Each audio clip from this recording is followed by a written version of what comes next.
Kita akan bikin kaget semua pihak luar negeri.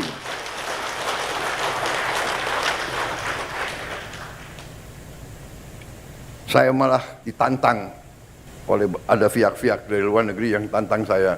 Indonesia harus mempunyai pemerintah yang bersih. Indonesia harus memiliki pemerintahan yang bersih. Apa yang dilakukan bangsa sendiri selalu jelek. Belum kita bekerja sudah mulai nyinyir. Ada budaya di bangsa Indonesia ini saya perhatikan, ya. Segelintir tentunya, tapi kadang-kadang segelintir orang-orang yang menganggap dirinya pintar. Selalu meragukan kemampuan bangsa Indonesia. Rasa rendah diri.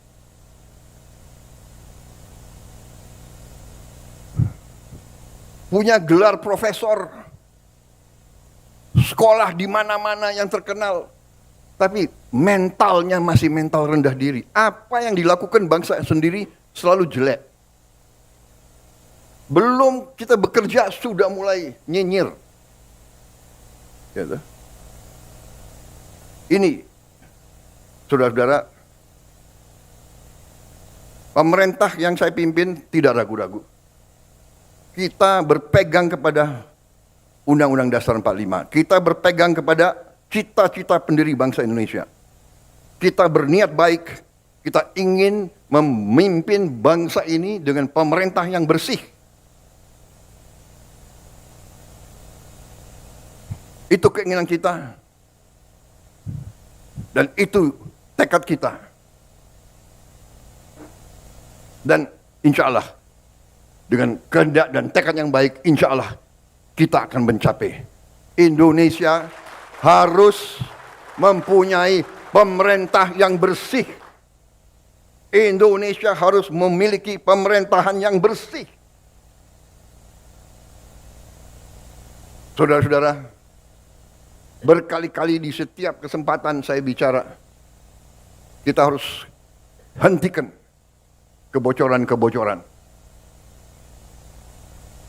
Menghentikan. Dan sekali lagi saya ingatkan, aparat pemerintah sangat menentukan. Aparat pemerintah sangat menentukan kebocoran-kebocoran untuk dihentikan. Penyelundupan dari luar ke dalam. Penyelundupan dari luar ke dalam adalah membahayakan kedaulatan Indonesia. Penyelundupan tekstil mengancam industri tekstil kita. Mengancam kehidupan ratusan ribu pekerja kita.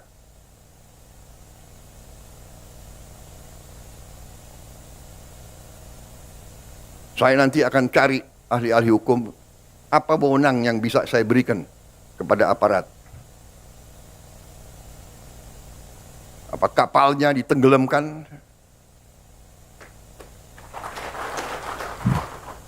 Tolong para profesor di pemerintah saya itu tolong kasih saya ya masukan.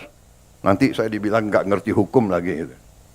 Tapi kalau dia mengancam kehidupan rakyat Indonesia, kalau perlu kita tenggelamkan kapal-kapal itu. Dan saya mohon ya, kalau sudah jelas melanggar, jelas mengakibatkan kerugian triliunan, ya semua unsurlah. Terutama juga hakim-hakim, ya vonisnya jangan terlalu ringan lah.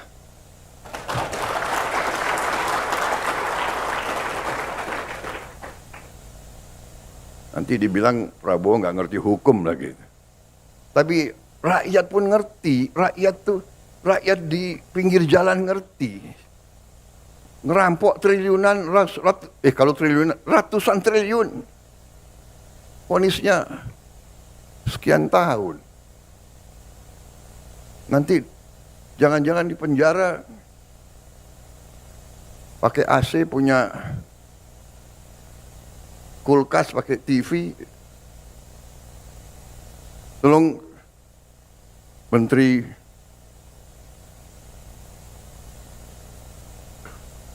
Pemasakan ya. Jaksa Agung ya. Naik banding nggak? Naik banding ya? Naik banding.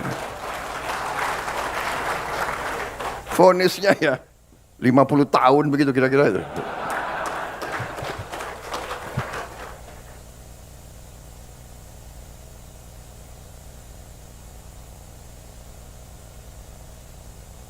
Kita semua, mari kita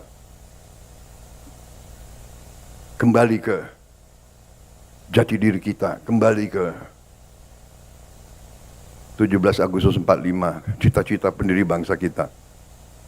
Saya tidak mau nyalahkan siapapun, ini kesalahan kolektif kita. Mari kita bersihkan. Makanya saya katakan, aparat pemerintahan kita gunakan ini untuk membersihkan diri, untuk membenahi diri sebelum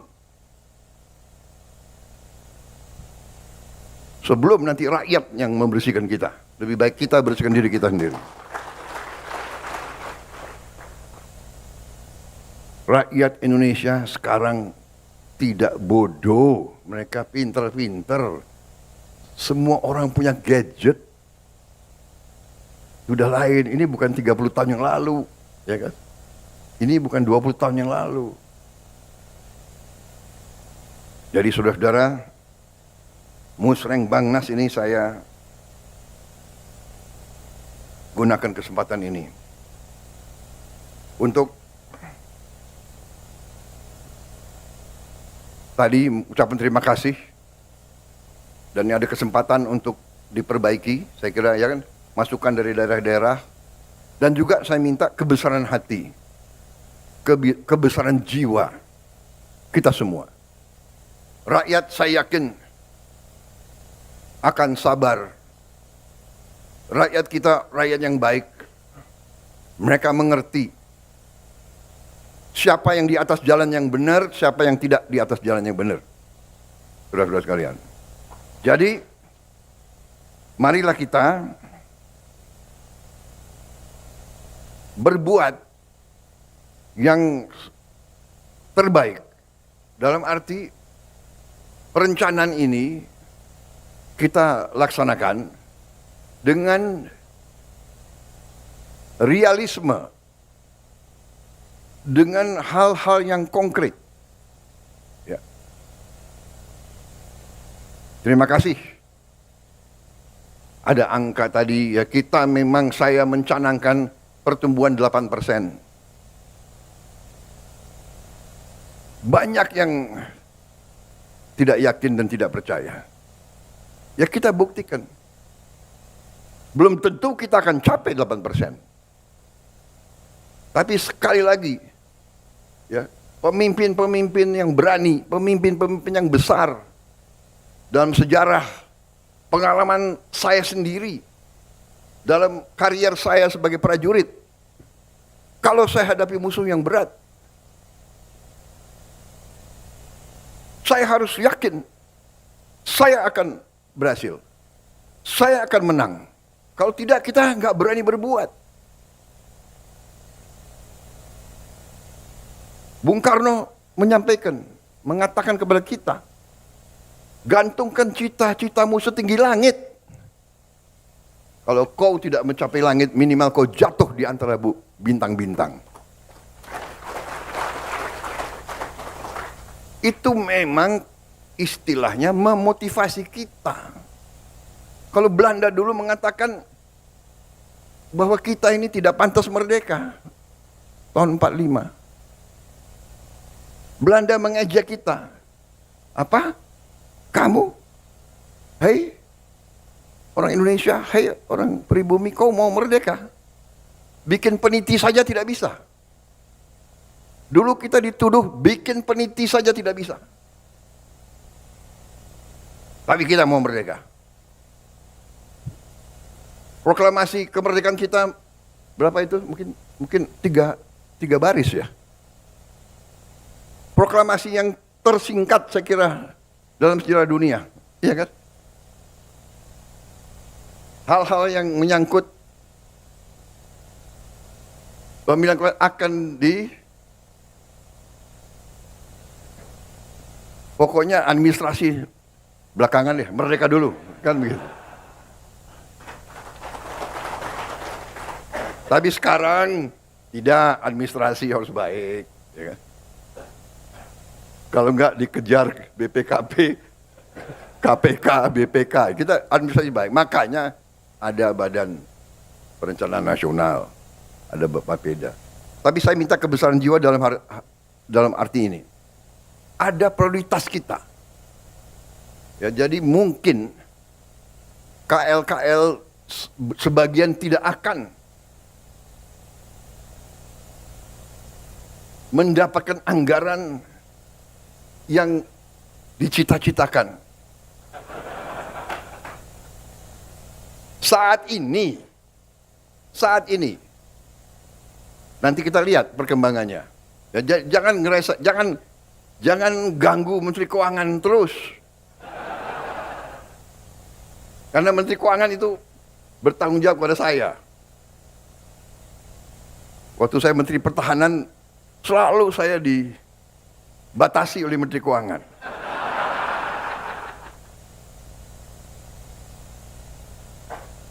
Sekarang yang lemes Pak Safri Samsudin. Kalau dia merasa dibatasi oleh Menteri Keuangan, nanti Menteri Keuangan mengatakan, ini perintah Presiden. Setelah saya jadi Presiden, saya harus mikir, ya kan? Pertahanan sangat penting, tapi anak-anak ini harus makan. Iya kan? Guru-guru gajinya harus diperbaiki. Hakim-hakim harus segera dibikin rumah-rumah dinas yang layak. Tidak boleh ada hakim yang kontrak.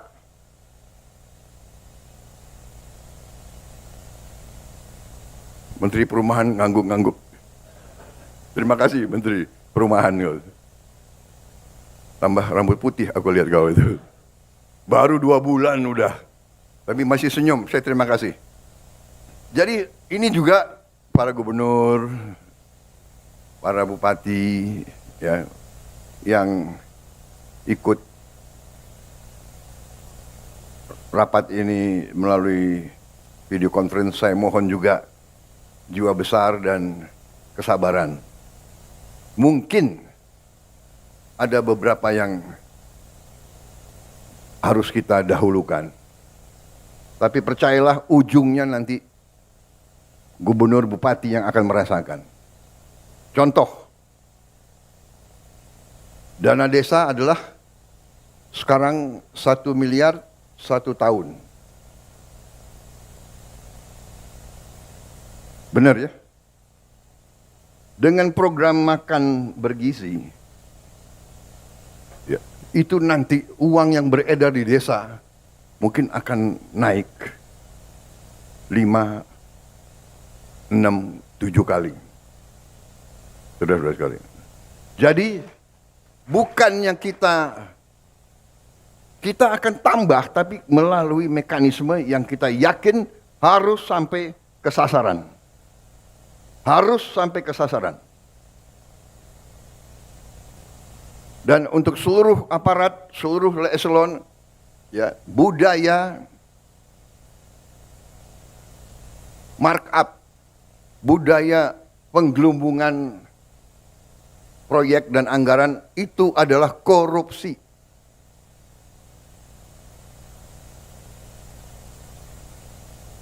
Saya ulangi. Penggelembungan markup barang atau proyek itu adalah merampok uang rakyat. Kalau bikin proyek yang nilainya 100 juta, ya 100 juta. Bikin rumah 100 juta, ya 100 juta. Jangan 100 juta dibilang 150 juta. Budaya ini harus kita kurangi, saudara-saudara. Bukan kurangi, maaf, harus kita hilangkan. Ya.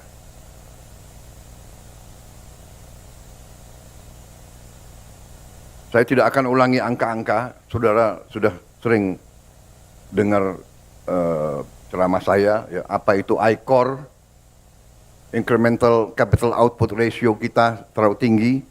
Kenapa? Ya kebocoran.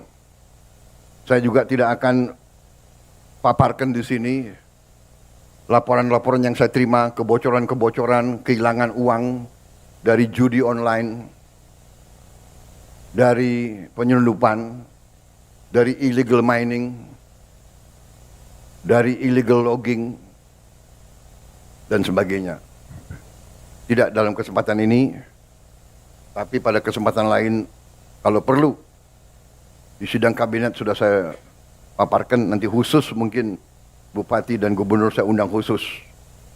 Bukan saya apa-apa, saya tidak mau menurunkan moral daripada anak-anak muda kita.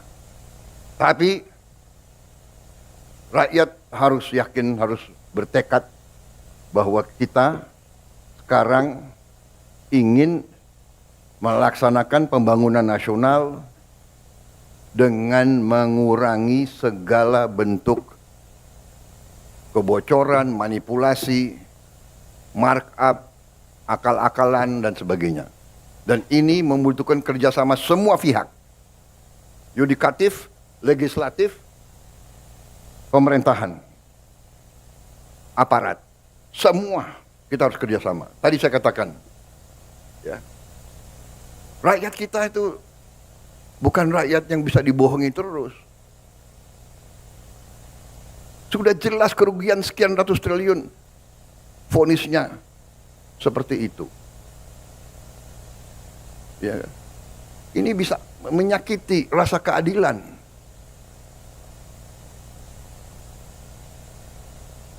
Ada yang curi ayam dihukum berat, dipukulin. Saya kira demikian yang ingin saya sampaikan, saudara-saudara. Terima kasih. Musrem Bangnas laksanakan dengan sebaik-baiknya. Terima kasih pada gubernur, saudara-saudara adalah pemimpin yang paling dekat sama rakyat. Saudara yang paling dekat, para bupati yang paling dekat, yang paling tahu masalah. Insya Allah dengan kita ngelola dengan baik, penghasilan untuk negara akan baik, real, dan tidak terlalu lama. Ya. Kita dengan tadi program digitalisasi, dengan e-government, dengan e-katalog, dengan GovTech, kemungkinan untuk penggelembungan yang gila-gilaan sudah sangat sulit. Sudah sangat sulit. Di semua KL kita akan melihat nanti hasilnya. Demikian yang ingin saya sampaikan, saudara-saudara sekalian. Saya optimis. Saya yakin bahwa kita akan berbuat baik dan kita akan bikin kaget semua pihak luar negeri.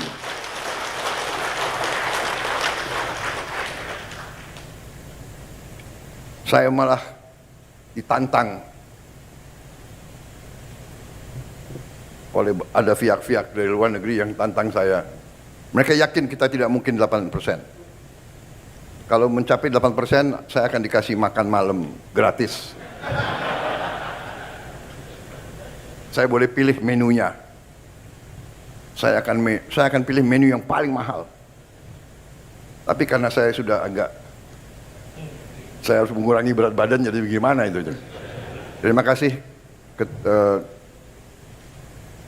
Bappenas dan seluruh jajarannya atas kerja keras saudara-saudara. Terima kasih Bapeda, Gubernur.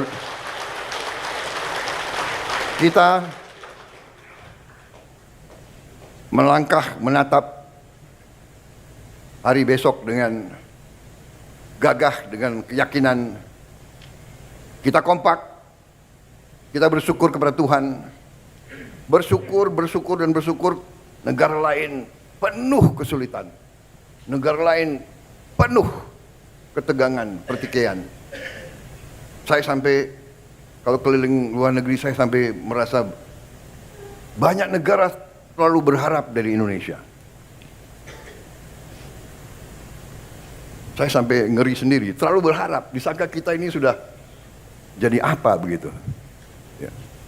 Minta kami mohon ini, terutama mereka sangat membutuhkan kelapa sawit kita. Ternyata kelapa sawit jadi bahan strategis rupanya. Banyak negara itu takut tidak dapat kelapa sawit. Bayangkan itu. Jadi jagalah ya para bupati, gubernur, para pejabat tentara, polisi, jagalah kebun-kebun kelapa sawit kita di mana-mana, itu aset negara.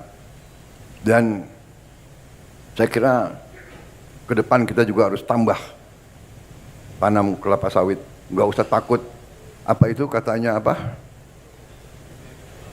membahayakan apa itu deforestation, ya kan? Namanya kelapa sawit ya pohon, ya kan? Betul nggak? Kelapa sawit itu pohon, ada daunnya kan? Ya dia keluarkan, dia menyerap karbon dioksida. Dari mana kok kita dituduh, ya kan? Yang boten-boten aja itu orang-orang itu. Jadi kita baik-baik aja, kita nggak usah, kita tidak, bahkan mereka bingung waktu mereka mau apa tuh ngomong-ngomong mau batasi, kita nggak boleh apa, Eropa kan mau batasi, sekarang bingung sendiri. Saya bilang, oh terima kasih, kita nggak jual ke Anda, terima kasih, saya bilang. Mereka panik sendiri di situ sekarang. Tuh, nanti semua industri coklat mereka kacau itu kan. Bikin coklat itu kan dari kelapa sawit itu. Sebagian dari deterjen, apa itu, kosmetik. Bingung sendiri mereka, nggak apa-apa.